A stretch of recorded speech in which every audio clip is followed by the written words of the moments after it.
ya. Assalamualaikum warahmatullahi wabarakatuh.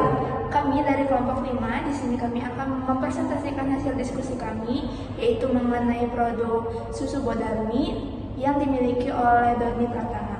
Langsung saja kita mulai. Oke, lalu di bagian A ada why, nilai, dan identitas level mendalam. Pertanyaan yang pertama, masalah apa di sekitar Anda yang cukup mengganggu hingga layak dipecahkan lewat bisnis? Banyak orang di daerah kita masih kurang sadar akan pentingnya susu yang berkualitas. Banyak susu yang dijual mengandung bahan kimia, bahkan ada yang menggunakan pengawet juga. Susu Bodarmi hadir untuk memberikan pilihan susu segar dan sehat yang baik untuk kesehatan, terutama bagi anak-anak yang membutuhkan nutrisi. Pertanyaan yang kedua, jika bisnis sukses besar, nilai apa yang tetap tidak boleh dikompromikan dan mengapa? Kualitas bahan baku. Menjaga kualitas sangat penting agar konsumen percaya bahwa susu Bodarmi adalah produk alami dan berkualitas yang tinggi, sehingga mereka akan terus memilih dan merekomendasikannya. Pertanyaan yang ketiga, tanpa menyebut uang, apa indikator kemajuan yang ingin kita lihat dalam 6 bulan? Indikator kemajuan bisa berupa meningkatnya jumlah pelanggan yang setia dan banyaknya umpan balik positif di media sosial. Jika lebih banyak orang berbicara tentang susu Bodarmi dan mereka puas dengan produk, itu menunjukkan bahwa produk kita diterima dengan baik oleh konsumen. Selanjutnya ada poin B, motivasi internal versus eksternal. Pertanyaan pertama yaitu, ceritakan momen ketika pemilik tetap bergerak meski tidak ada hadiah eksternal atau bahan bakar batinnya. Doni Pratama tetap berjuang meski ada kendala karena beliau memiliki visi meningkatkan kesehatan masyarakat. Motivasi utamanya adalah keinginan untuk membantu orang lain, bukan uang.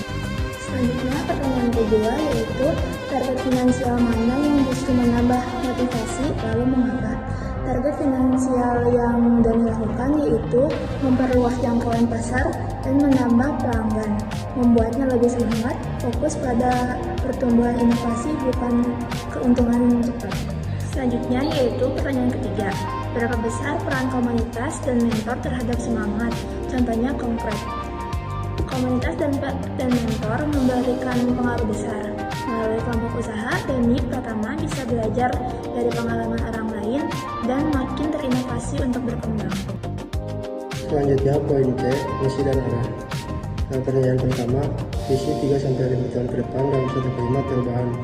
Dengan bisnis Doni Pratama, susu Bodarmi akan berubah dari apa menjadi apa. Dengan bisnis Doni Pratama, masyarakat akan berubah dari kurangnya kesadaran tentang manfaat susu berkualitas menjadi lebih peduli dan rajin mengonsumsi produk susu berkualitas dan sehat. Pertanyaan kedua, jika visi terasa menolong, bagian mana yang bisa diukur dan diuji? Untuk jawabannya, kita bisa mengukur kepuasan pelanggan dengan survei dan melihat peningkatan penjualan.